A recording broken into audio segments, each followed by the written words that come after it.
What's up, everybody? Welcome to the inaugural episode of Our Darkened Souls, a soul through by Vaidnari's verse. I'm so glad you could join me. I know you've got other demands on your time, but here you are with me, so I promise to make it worth your while. Because there are a lot of amazing lessons to be learned from Dark Souls if we take the time to examine it. And that's what I'm here to do. I'm here to help point them out as we go along. I don't pretend to have anybody's answers. But I'm going to throw out some good questions to help you figure out where you are and where you want to go, which is the first step to living a happier, fuller life. So let's get started with creating our character. So we've got a lot of variation. First off, let's give him a name. Vadenari. And it's a boy. So anyway, as I was saying, there's got a lot of variation in terms of class. There are about 10 of them, ranging from ye old Iron Man over here to your friendly neighborhood streaker. Now, in all seriousness, this was not an easy choice to make, but it's an important one, and very telling. When I was trying to decide on a class, there was a part of me that thought deprived, the old streaker here, would be best. Partly because its stats are so even, partly because its symbolism to life. Life is, difficult sometimes, and this makes things all the more difficult. But mostly because there have been many times when I felt poorly equipped to handle what life has thrown at me. Not because I didn't care about succeeding, but because I didn't have the tools to succeed. I mean, look at this guy. He's got a piece of a fence to protect himself, a chunk of tree branch to fight with, and a dirty rag he got from Wendy's. He's unequipped for anything. But the truth is, we all have a capacity to succeed, and we have unique gifts to put into play. And we are never as disadvantaged as we may feel. Now, if you want to go with the deprived, that's cool. But I decided to go with the warrior, because it's much truer to life, I think. Through what we face might be frightening, overwhelming, or seemingly impossible, we are neither defenseless nor unequipped to face whatever's thrown at us from day to day.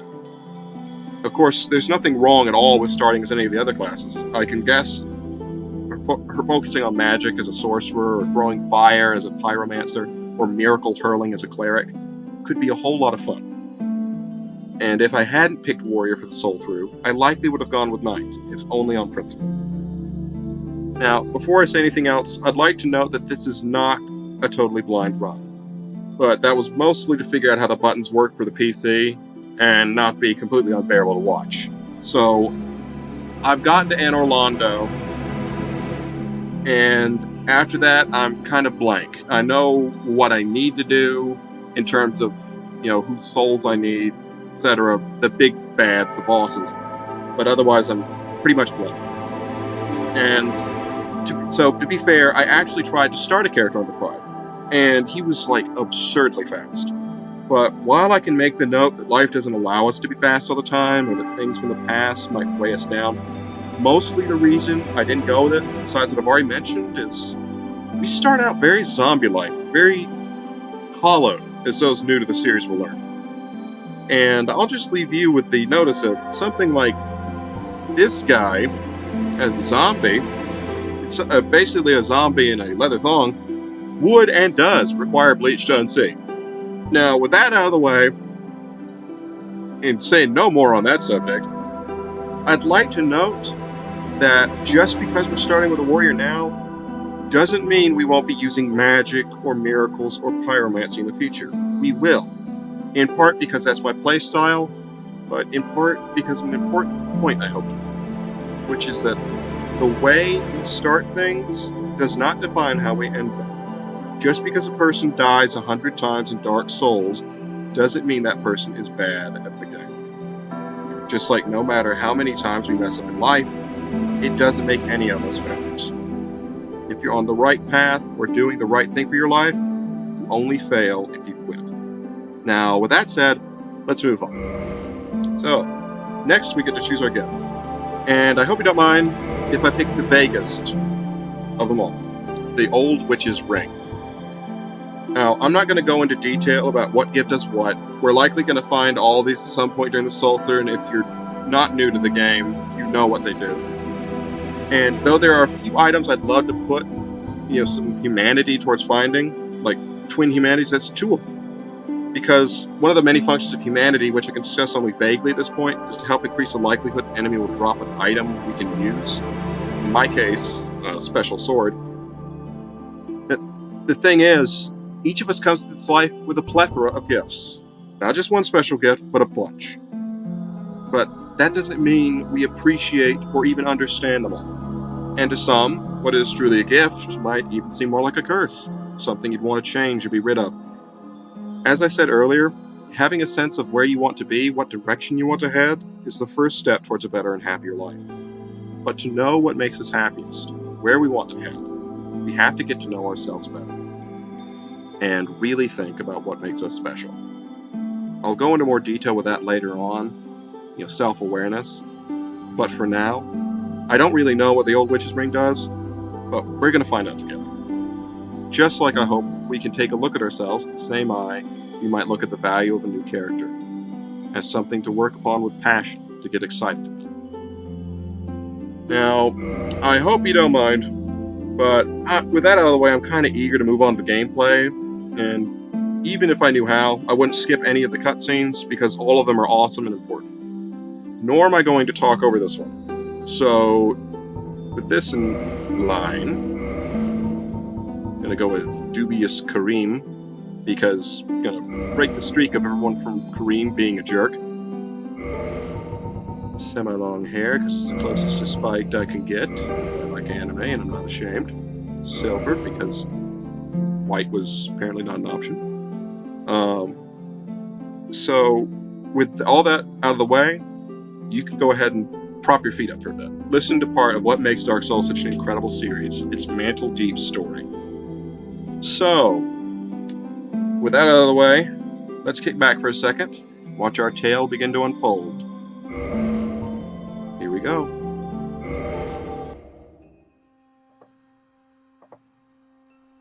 In the age of ancients,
the first of the dead.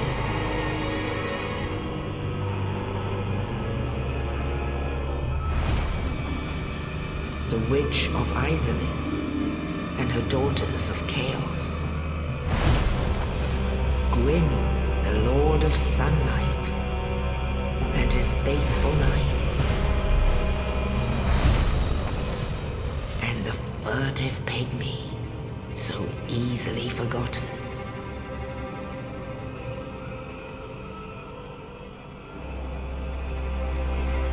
With the strength of lords, they challenged the dragons. Gwyn's mighty bolts glued apart their stone scales. The witches weaved great firestorms. Nito unleashed a miasma of death and disease. Seeth the scales betrayed his own, and the dragons were no more.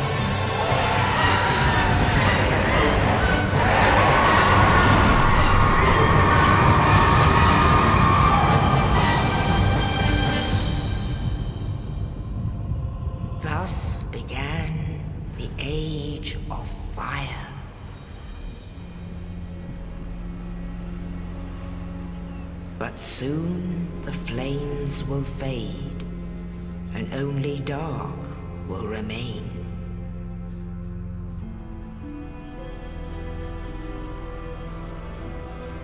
Even now, there are only embers, and man sees not light, but only endless nights. And amongst the living are seen carriers of the accursed dark sign.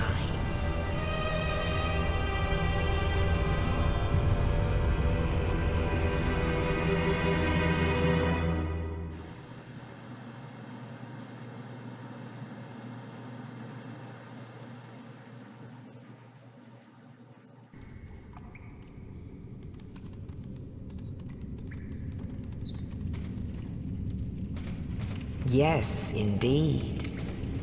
The dark sign brands the undead.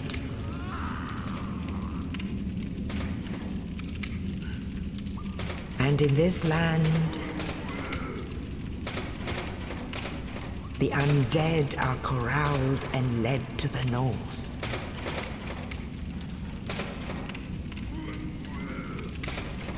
Where they are locked away to await the end of the world.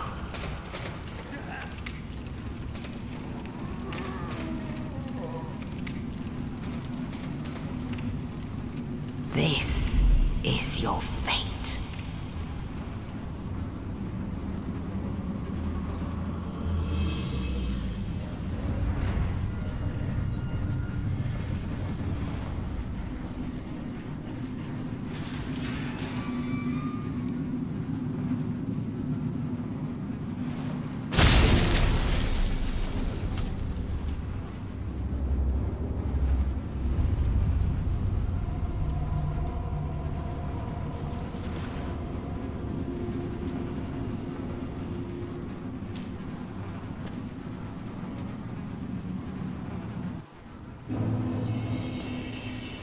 All right.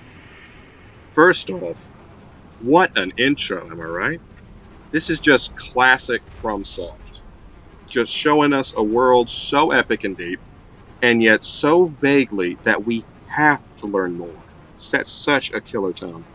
Now, as you guys picked up from that, we're locked up in this asylum because we are an undead. And if you know the series already, that needs no explanation. But if you don't, give you a glimpse of our guy. And if you don't, and you've heard of that term before, right off the bat, forget whatever you know about the undead. Because in this game, they are almost entirely unique. But that and everything else begs questions. What exactly is an undead? Why are the undead locked up? If you're new, you might be wondering what the heck all that fireworks show was, and what it all means to us as we play. And most recently, I'm pretty sure you're wondering, if you're new, what is that shiny glowing ball of fire? Well, let's go ahead and answer that last question, shall we? Now, along with those questions, I'm going to talk more on what these mean later, but for now, if you're new, all you need to know is that this is an item we can pick up and use. As you can see, pillaged corpse. Exactly the best terminology, but fitting for the time this takes place in. Now, this is an item we can pick up and use, but what is this item? Let's pick it up. Dungeon cell key. Okay. Now, also for those who are new, every item has a description attached to it. And if this were a lore through, which I haven't ruled out doing sometime in the future, I would be reading each and every item. You know, putting together a beautiful tapestry of stories because they help piece together the lore of Dark Souls better than simply looking around and talking to NPCs.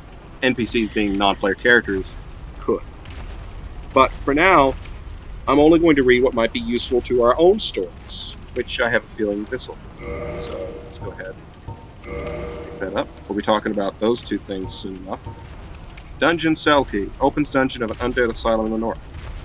Description. Key to said cell in said undead asylum.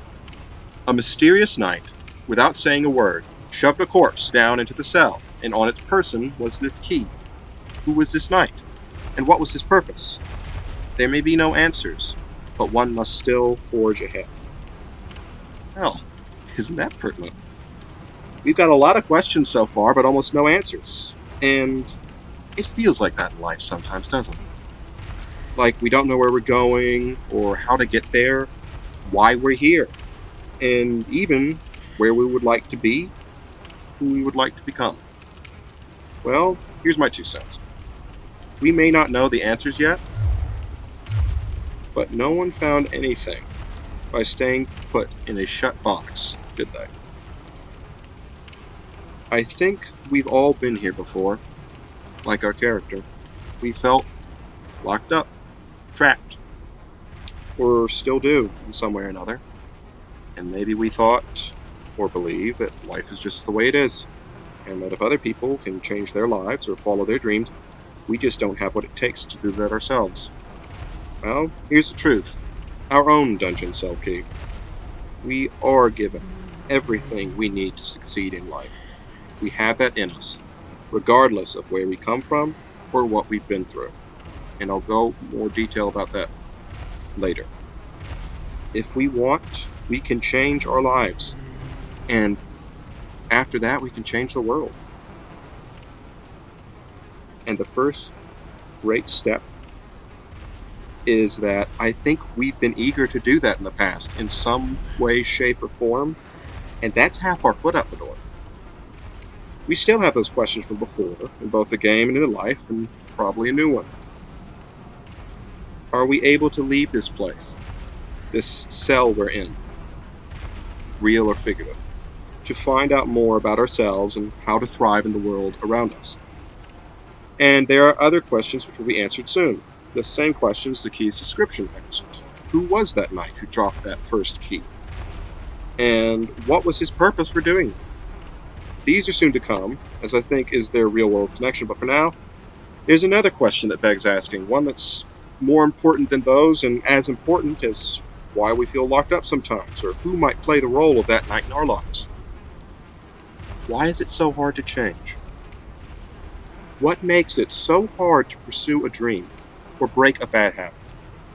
Why do people who hunt down their dreams feel so rare? And why do so many who start on that road stop? Why are there so many more who seem fine but are probably dying inside with never finding what they want to do with their lives, or worse, knowing but being too afraid or discouraged to try it? It almost feels like there's some sort of unseen force pushing us down, trying to stop our progress in its tracks and force us to quit. Why does it all seem so hard? Well, that's where the beauty of Dark Souls shines through as a reflection of real life. If you're new to this, most role playing, or this, gaming in general, most role playing games like Dark Souls have special enemies called bosses. Enemies that usually have to be beaten if you want to advance, or hide some special treasure, but are most of all usually much harder than any normal enemy you fought that far in the game. And if you know nothing else about this series, here's something to be sure of. Look you in the eyes for this one. Almost all of the bosses are insanely larger than life, in scale or appearance. Dark Souls 1 to Dark Souls 3, and in Bloodborne. And none of them are truly easy. But through the difficulty of these bosses, and how small or vulnerable they will make us feel, how hard they are to beat, they mirror exactly how the obstacles we face in real life make us feel, as well as how sweet it feels to beat a challenge or overcome an obstacle to our self-improvement. And you want to hear a secret? There's one obstacle in particular that keeps people from pursuing their dreams, and it's the first one. And next time, we're going to meet our first boss, the monster who mirrors that very first stumbling block on the road to becoming more of who we want to be and we're made to be. And you guys are going to see what I'm talking about. Now, we've still got plenty of questions, but with any luck from here on, we can get started finding them, whatever obstacles might come to stand in our way. So with that in mind, let's go ahead and open this door before we go.